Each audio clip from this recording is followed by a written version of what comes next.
ইসরায়েলের বিরুদ্ধে আরব বিশ্ব তিনটে যুদ্ধ করেছে জাতীয়তাবাদের উপর ভিত্তি করে, একটা যুদ্ধ জিততে পারেনি, কেননা যুদ্ধটা ছিল জাতীয়তাবাদের কারণে।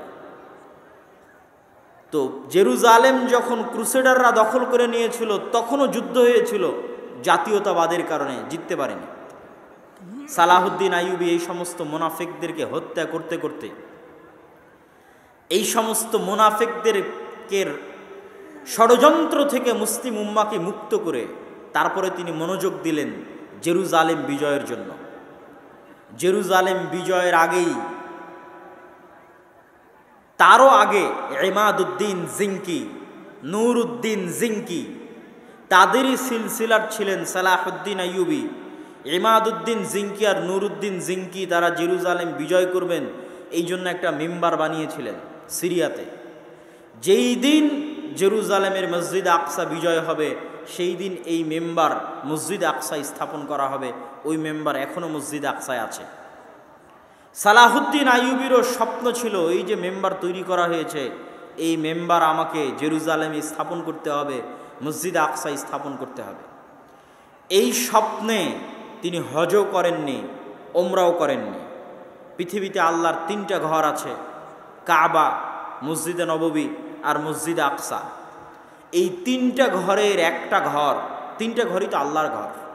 মসজিদ আকসার ফজিলত সম্পর্কে আমি আলোচনা করব, এখানে একটু আপনাদেরকে হিন্টস দিয়ে তারপরে যাব ইনশাল্লাহ মসজিদ আকসার ফজিলতে। আল্লাহ সুবহানাহু ওয়া তাআলার এই তিনটা ঘরের একটা ঘরকে অন্যের দখলে রেখে কেমন করে আমি আল্লাহর আর একটা ঘর জিয়ারতে যেতে পারি, আল্লাহর আর একটা ঘরে হজে যেতে পারি, আল্লাহর আর একটা ঘরে উমরায় যেতে পারি, অথচ ওই মুহূর্তে আল্লাহর আর একটা ঘর বন্দি অবস্থায় আছে। এই ব্যথা, এই কষ্ট সালাহুদ্দিন আইয়ুবীর অন্তরে ছিল, সালাহুদ্দিন আইয়ুবীর হৃদয়ে ছিল। এই জন্য তিনি হজও করেননি, উমরাও করেননি। আগে মসজিদ আকসা বিজয় করবেন, আল্লাহর আর একটা ঘর আগে মুক্ত করবেন বন্দি দশা থেকে, আল্লাহর আর একটা ঘর আগে মুসলমানদের জন্য উন্মুক্ত করে দিবেন, তারপরে তিনি আল্লাহর অন্য ঘর সেটা বিজয়ের, সেটা জিয়ারতের জন্য যাবেন, হজ এবং উমরা আদায় করার জন্য যাবেন। আজকে 70-80 বছর থেকে মুসলমানেরা মসজিদ আকসা দেখতে যেতে পারে না। আপনারা কতজন হাজি আছেন আজকে এখানে বসে আছেন, মসজিদে নববী দেখেছেন, মক্কার মসজিদ দেখেছেন, মসজিদ আকসা দেখতে যেতে পারেননি। এ আফসোস থাকা উচিত অন্তরে। এটাও ওই তিনটা মসজিদের একটা মসজিদ যেখানে দেখতে যাওয়া উচিত, ওই তিনটা মসজিদের একটা মসজিদ যেখানে গেলে অতিরিক্ত নেকি আছে সালাতের জন্য। এটা মুসলমানদের প্রথম কিবলা, কিন্তু আমরা 70-80 বছর থেকে যেতে পারি না। পৃথিবীর 100 থেকে 150 কোটি মুসলমান তাদের তৃতীয় পবিত্রতম স্থান দেখতে যেতে পারে না। এই কষ্ট মুসলমানদের অন্তরে থাকতে হবে, আপনার সন্তানের অন্তরে এই কষ্ট দিতে হবে। এই কষ্ট সালাহুদ্দিন আইয়ুবীর অন্তরে ছিল দেখেই সালাহুদ্দিন আইয়ুবী মসজিদ আকসা বিজয় করতে পেরেছে। আপনার অন্তরে এই কষ্ট প্রবেশ করাতে হবে, আপনার সন্তান সন্ততি বংশধরের অন্তরে এই কষ্ট দিতে হবে যে মসজিদ আকসা আমাদের মসজিদ, মসজিদ আকসায় আমরা সালাত আদায় করতে চাই। আল আরজুল মুকাদ্দাসা আমাদের, আমরা যেমন মক্কা দেখতে যেতে চাই, মদিনা দেখতে যেতে চাই, একই সফরে জেরুজালেমে বিমান ল্যান্ড করে মসজিদ আকসায় সালাত আদায় করতে চাই।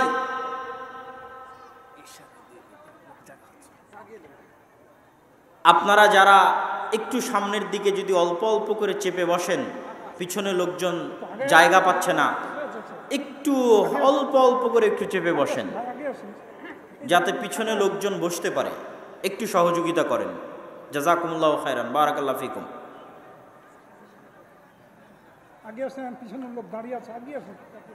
জি, পিছনে অনেক লোক ঘোরাফেরা করছে, দাঁড়িয়ে আছে, তারা বসতে পারছে না। আপনারা একটু একটু করে সামনের দিকে আগালে তারা বসার সুযোগ পাবে।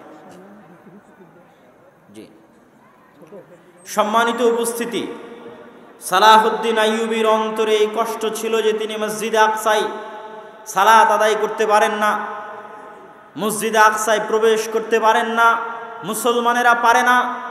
এই দুঃখে, এই কষ্টে তিনি হজ করেননি, উমরা করেননি। এই দুঃখে, এই কষ্টে তিনি মিম্বার তৈরি করেছিলেন সম্পূর্ণ আলাদা। যেই দিন মসজিদ আকসা বিজয় হবে সেই দিন এই মিম্বার ওখানে স্থাপিত হবে। সেই যুদ্ধের সময় চলে আসলো, হিত্তিনের যুদ্ধ 1187 খ্রিস্টাব্দে হিত্তিনের যুদ্ধ। শায়েখ আব্দুর রাজ্জাক বিন ইউসুফের মুখে দাজ্জালের লম্বা হাদিসে শুনেছেন, দাজ্জাল তামিম আদ-দারিকে জিজ্ঞেস করে, আখবিরুনি আন বুহায়রা তাবারিয়া, তোমরা আমাকে বুহায়রা তাবারিয়া সম্পর্কে বলো, বুহায়রা তাবারিয়াতে কি পানি আছে? ইসরায়েলের সীমানার মধ্যে, এখনকার ইসরায়েলের সীমানার মধ্যে একটা বড় লেক আছে, ওটাই হচ্ছে বুহায়রা তাবারিয়া, ওখানে এখনো পানি আছে। দাজ্জাল বলল ওখানে একদিন পানি থাকবে না। এই বুহায়রা তাবারিয়ার পাশেই দ্বিতীয়বার মসজিদে আকসা বিজয়ের যুদ্ধ হয়েছিল, হিত্তিনের যুদ্ধ। সুলতান সালাহুদ্দিন আইয়ুবী এই যুদ্ধ করেছিলেন। এই যুদ্ধে মুসলমানদের যে প্লাস পয়েন্ট ছিল, আজকেও মুসলমানদের ওই প্লাস পয়েন্ট আছে যুদ্ধে, আজকেও আছে। কি প্লাস পয়েন্ট ছিল? সালাহুদ্দিন আইয়ুবীরা হচ্ছে আরব, মরুভূমিতে জন্ম নেওয়া। আজকের সৌদি, আজকের কুয়েত, কাতার, বাহরাইন, আজ থেকে 50 বছর আগে তারা ছিল মরুর বিদুইন। এখন হয়তো এসির কারণে, এসির মধ্যে সুযোগ সুবিধা লাভ করার কারণে সেই স্বাদটা হয়তো তারা ভুলে যেতে পারে, কিন্তু সালাহুদ্দিন আইয়ুবীর যুগে তার এসি ছিল না। তো সালাহুদ্দিন আইয়ুবীরা হচ্ছে খাঁটি আরব, তাদের জন্ম মরুভূমিতে, তাদের মৃত্যু মরুভূমিতে। আর জেরুজালেম দখল করে রেখেছে কারা? ইউরোপিয়ানরা। ইউরোপে কি মরুভূমি আছে? ইউরোপ হচ্ছে শীত, ঠান্ডা। এখন ইংল্যান্ডে যান, বড় বড় জ্যাকেট ছাড়া ঘুরতে পারবেন না। স্কটল্যান্ডে হাত মোজা পা মোজা ছাড়া বের হতে পারবেন না। গোটা ইউরোপ, আমেরিকা, কানাডা এগুলো হচ্ছে শীত প্রধান অঞ্চল। আর আরব, জেরুজালেম যেখানে আছে, এটা হচ্ছে গরম মরুভূমি, গরম প্রধান অঞ্চল। তাহলে ইউরোপের শীত প্রধান দেশে বসবাসকারীরা দখল করে রেখেছে জেরুজালেম, যেটা আছে গরম এলাকায়, মরুভূমি এলাকায়। আর সালাহুদ্দিন আইয়ুবী সহ মুসলমান আরবদের জন্মই মরুভূমিতে, বড়ই হয়েছে গরম অঞ্চলে। এই ছোট্ট জিনিসটাই সালাহুদ্দিন আইয়ুবী রাহিমাহুল্লাহ কাজে লাগিয়েছেন যুদ্ধের কৌশল হিসেবে, যে এদেরকে গরম দিয়ে ধ্বংস করে দেবে। বড় বড় শক্তিশালী লৌহ বর্ম গায়ে দিয়ে আছে, এমন গরম পরিবেশ সৃষ্টি করতে হবে যাতে গরমের ঠেলাতে লোহার বর্ম খুলে ফেলে দেয়, গায়ে না রাখতে পারে। আসছে তো ইউরোপ থেকে। ইউরোপিয়ানরা যারা সাদা চামড়া, শীত অঞ্চল, তারা গরম সহ্য করতে পারে না, তাদের চামড়ায় ফুসকুড়ি পড়ে যায়, অল্প মাত্রার গরম হলেই চামড়ায় ফুসকুড়ি পড়ে যায়। আজকেও যারা ওখানে আসছে তারা শীত প্রধান অঞ্চল থেকে আসছে।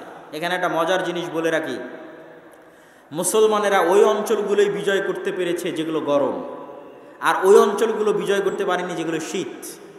তুরস্ক এতদিন বিজয় হতো না এই জন্য যে তুরস্ক শীত। আপনি বলবেন স্পেন তো ইউরোপ বিজয় হয়েছে, স্পেনের যে অঞ্চলগুলো মুসলমানেরা বিজয় হয়েছে এগুলো সবই গরম অঞ্চল। আমি নিজে যেহেতু গেছি, কর্ডোভা, গ্রানাডা, আলহামরা সব ঘুরে এসেছি, এগুলো গরম অঞ্চল, একদম অ্যারাবিয়ান স্টাইলের গরম অঞ্চল।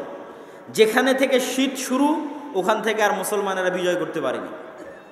স্পেনের সীমানার সাথে লাগানো ফ্রান্স, স্পেনের সীমানার সাথে লাগানো ইতালি, ফ্রান্স, ইতালি, জার্মান, এগুলো স্পেনের একদম আমাদের সাথে যেমন ইন্ডিয়া লেগে আছে সেভাবে লেগে আছে।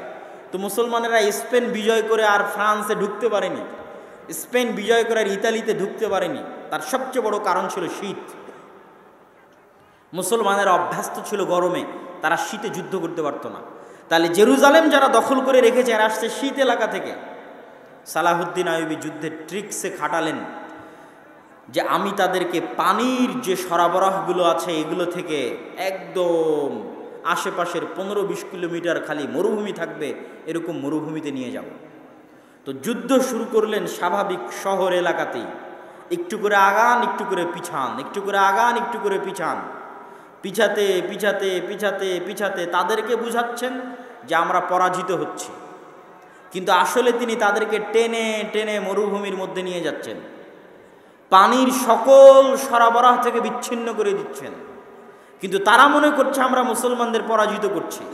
টানতে টানতে যখন একদম গহীন মরুভূমির মধ্যে নিয়ে চলে আসলেন, যেখান থেকে আশেপাশের 250 কিলোমিটারে না কোনো গাছ আছে, আশেপাশের 250 কিলোমিটারে না কোনো কুয়া আছে, আশেপাশের 250 কিলোমিটারে না পানির ব্যবস্থা আছে। আর সালাহুদ্দিন আইয়ুবী আগে থেকে ওখানে তার সেনাবাহিনী রেডি করে রেখেছিলেন শুধু আগুন জ্বালানোর জন্য। গোটা মরুভূমির চারিদিকে গাছপালা একত্রিত করে ভয়ঙ্করভাবে আগুন জ্বালানোর জন্য। যুদ্ধ হচ্ছে জুন জুলাই মাসে, একদম কাঠ ফাটা রোদে জুন জুলাই মাসের মধ্যে মরুভূমির মধ্যে একে তো সূর্যের তাপ, একে তো মরুভূমির বালুর তাপ, আর একে তো চারিদিকে জ্বালিয়ে দেওয়া হয়েছে আগুন, আগুনের তাপ। এই ত্রিতাপে ইউরোপিয়ান থেকে আসা বিশাল বিশাল নাইট যোদ্ধারা তাদের গায়ে থাকা লোহার বর্মগুলো গরমের ঠেলায় খুলে ফেলতে থাকলো। আর মুসলমানদের তো জন্মই হয়েছে মরুভূমিতে, তারা গরম সহ্য করাও জানে, তারা গরমে থাকাও জানে, বিনা পানিতে বসবাস করাও জানে। এইভাবে সালাহুদ্দিন আইয়ুবী রাহিমাহুল্লাহ হিত্তিনের যুদ্ধে ক্রুসেডার বাহিনীকে পরাজিত করে বিনা রক্তপাতে মসজিদে আকসা বিজয় করলেন। একটা জিনিস মনে রাখবেন, মুসলমানেরা দুইবার মসজিদে আকসা বিজয় করেছে, দুইবারই বিনা রক্তপাতে, এক ফোঁটা রক্তও পড়েনি। আর ক্রুসেডাররা যখন মসজিদে আকসা বিজয় করেছে তখনও রক্ত ঝরেছে, আর আজ তো রক্ত ঝরছেই ঝরছেই ঝরছেই। আরও একটা জিনিস মনে রাখবেন, ইতিহাসের সূক্ষ্ম জিনিস আপনাকে বলে যাচ্ছে।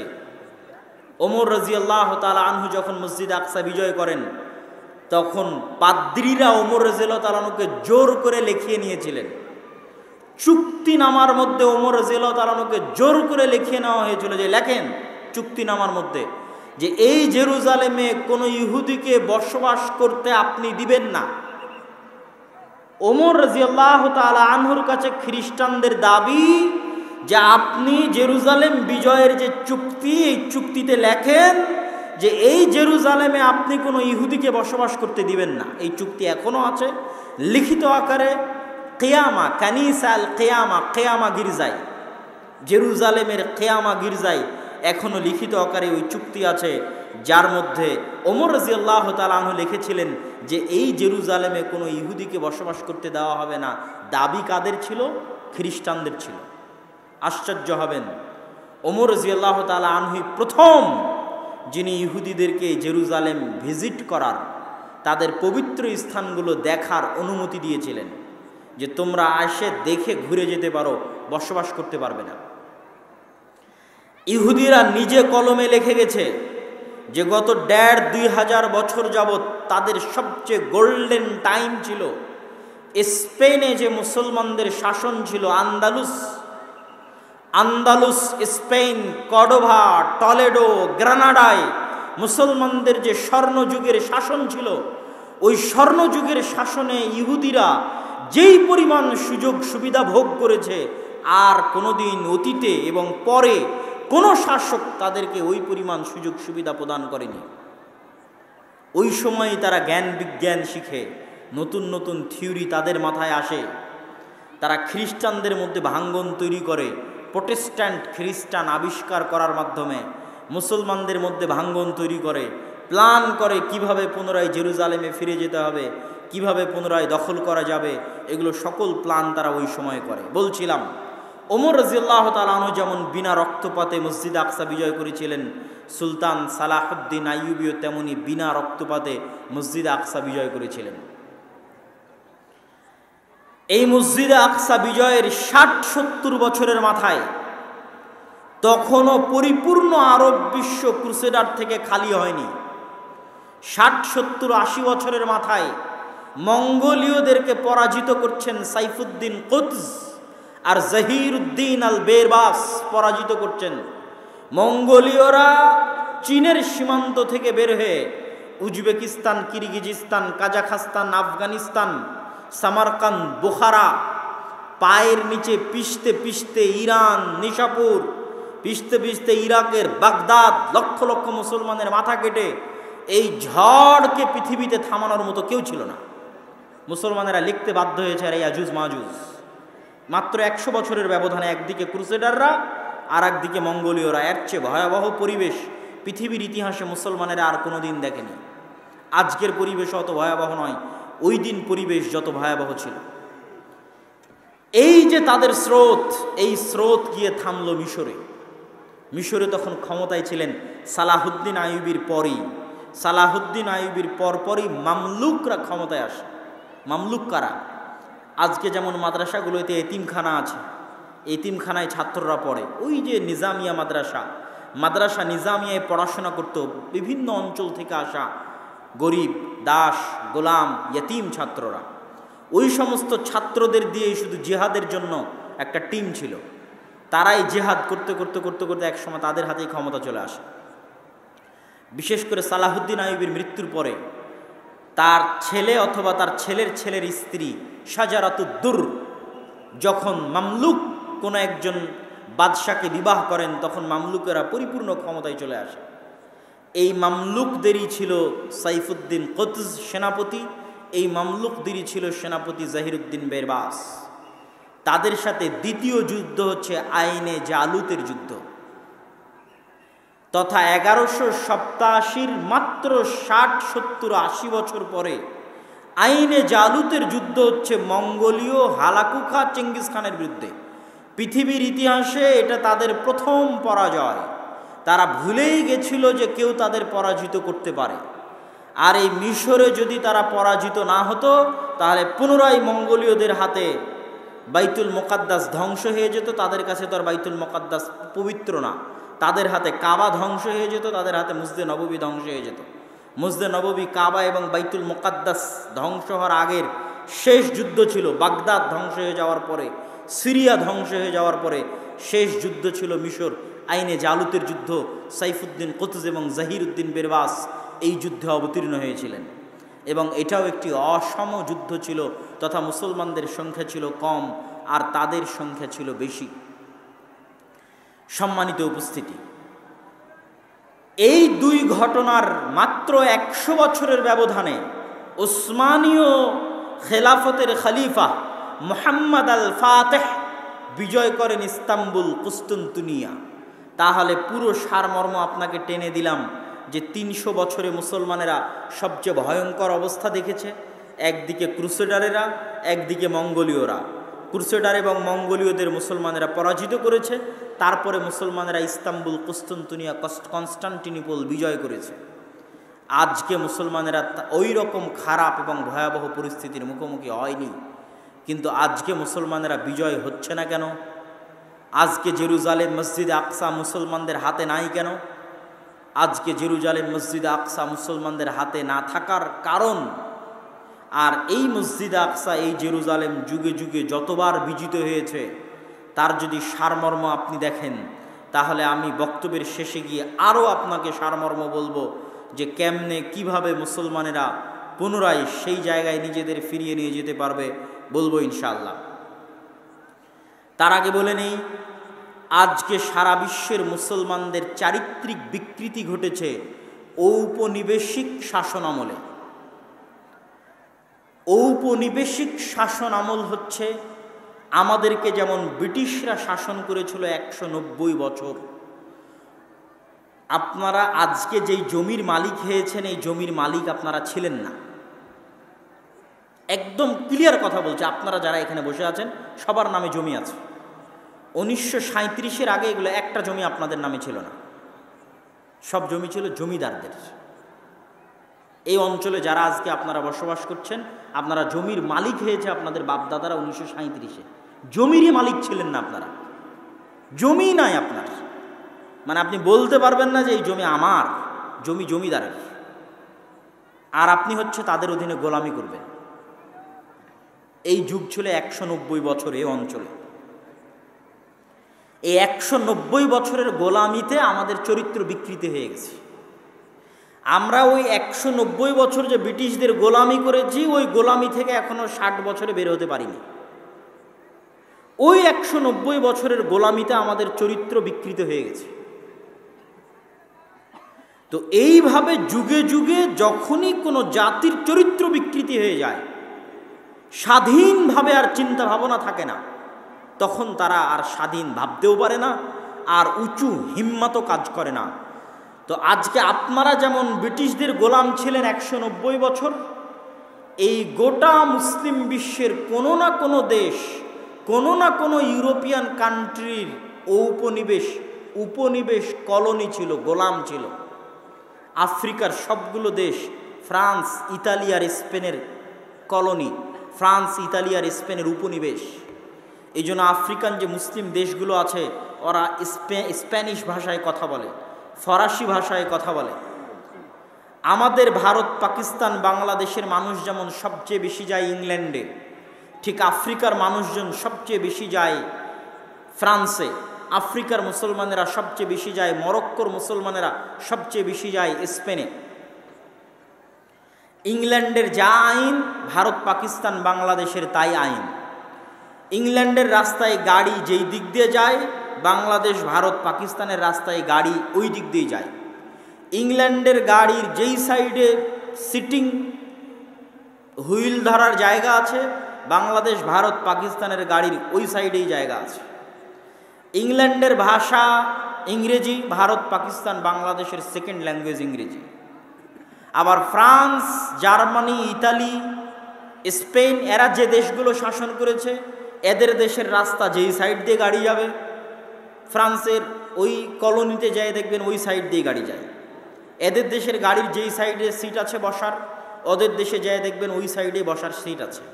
এদের দেশে যেটা ভাষা, ওরা যে দেশ শাসন করতো ওই দেশে যায় দেখবেন ওইটাই সেকেন্ড ল্যাঙ্গুয়েজ।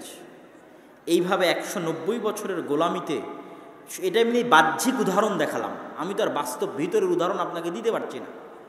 মনস্তাত্ত্বিক গোলামির উদাহরণ আপনাকে কেমনে দিব? আপনাকে কেমনে আমি ব্রিটিশদের গোলামির আগের যে মুসলমানেরা ছিল তাদেরকে জীবিত করে কেমনে দেখাবো যে এই দেখো বাংলাদেশের মুসলমানেরা এরকম ছিল, আজ তোমরা এরকম। তথা ব্রিটিশদের 190 বছর গোলামির আগে এখানে এই পাতাড়িতে যে মুসলমানেরা থাকতো, তাদের মন মানসিকতা, মাইন্ড আর আজকে যারা আছে পার্থক্য আছে। ওই ব্রিটিশদের গোলামির আগে যারা ছিল তারা ছিল স্বাধীন চেতা, উঁচু হিম্মা, হিম্মা আলিয়া। আর আমরা হচ্ছে গোলাম। কেন 190 বছর আমরা গোলামি করেছি, রক্তের মধ্যে গোলামি মিশে গেছে। এরকম সারা পৃথিবীর মুসলমানদের রক্তের মধ্যে গোলামি মিশে গেছে এই উপনিবেশ ও উপনিবেশিক শাসন আমলের কারণে। আজকে আমরা ফিলিস্তিন, জেরুজালেম হারিয়েছি এই কারণেই, শুধু এই কারণে। ব্রিটিশরা যখন ভারত ছেড়ে গেল, তুমি 1757 সালে যখন ভারতে ঢুকেছিলে তখন ভারতের মালিক ছিলাম আমরা। তো আজ তুমি ভারত ছেড়ে যাবে তো আমাদের হাতে দিয়ে যাবে, সোজা সিম্পল হিসাব। তুমি 190 বছর আগে যখন ভারতে ঢুকেছো তখন ভারতের শাসক আমরা, তাহলে 190 বছর 1947-এ যখন তুমি ভারত ছাড়ছো আমাদের হাতে দিতে হবে না। তারা দেয়নি, তারা এটাকে ভেঙে 3টে দেশ তৈরি করেছে, 2 কোনায় 2 মুসলমান দেশ রেখেছে। ডিভাইড অ্যান্ড রুল, যাতে ভাগ করো এবং শাসন করো এই বুদ্ধি কাজ করা যায়। ওই কোনাতে কাশ্মীরকে অবন্টিত রেখে দিয়েছে, না পাকিস্তানের মধ্যে না হিন্দুস্তানের মধ্যে। এই একই কাজ, সেম একই কাজ।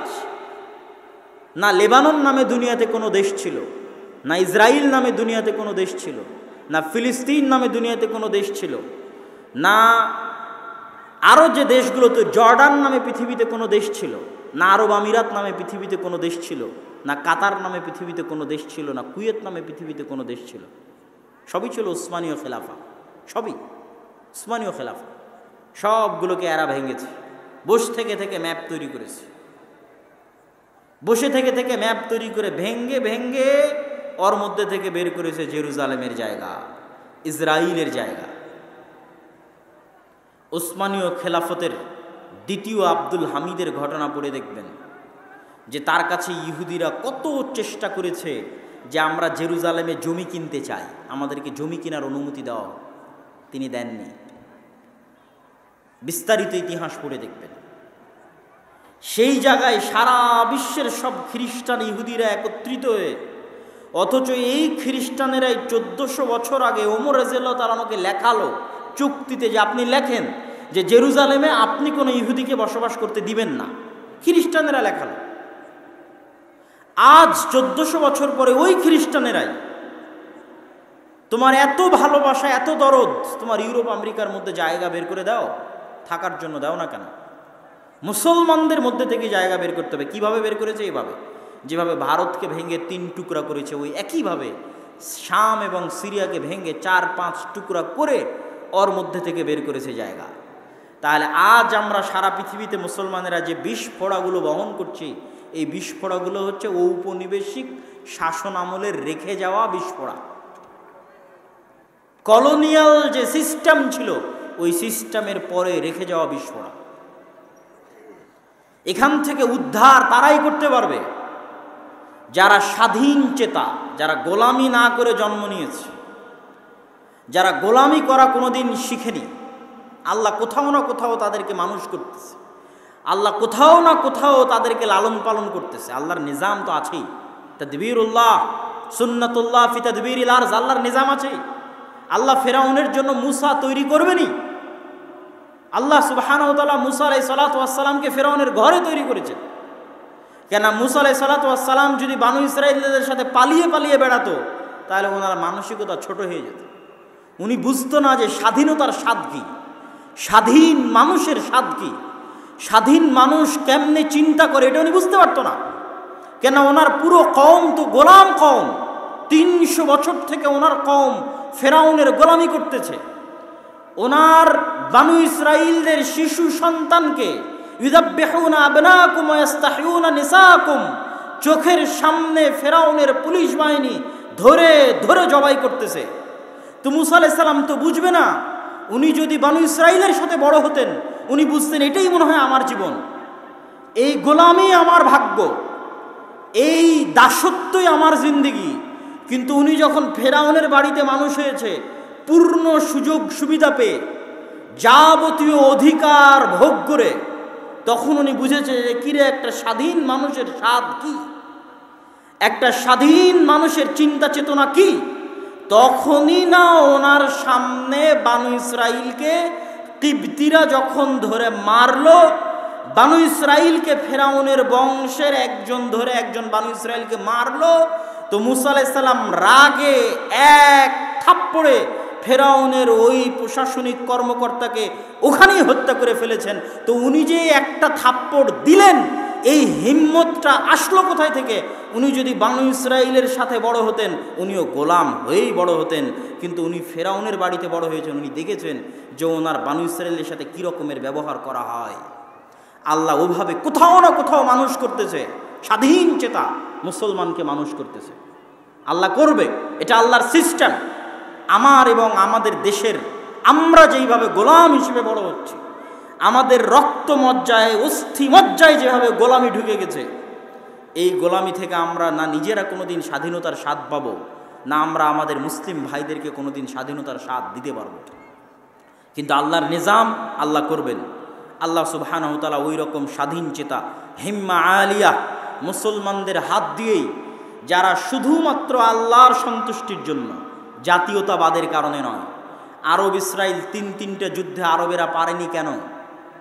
এরা হচ্ছে দিনের বেলা যুদ্ধ করে, রাতের বেলা ড্যান্স পার্টি করে, মুখে নাই দাড়ি, চাছা মুখ, তথা যুদ্ধ করতেছে আরব জাতীয়তাবাদের কারণে। আপনি 1971 যুদ্ধ করেছেন কেন? বাংলাদেশ জাতীয়তাবাদ, বাঙালি জাতীয়তাবাদের কারণে, ধর্মের কারণে নয়। তো আজকে আপনাকে যারা মারতেছে, তারা কি জন্য মারতেছে ভাই? এই পয়েন্টটা আপনাকে বুঝতে হবে। আপনি যদি মনে করেন এটা দুটো দেশের মধ্যে যুদ্ধ, তাহলে ভুল। কখনোই এটা দুটো দেশের মধ্যে যুদ্ধ নয়।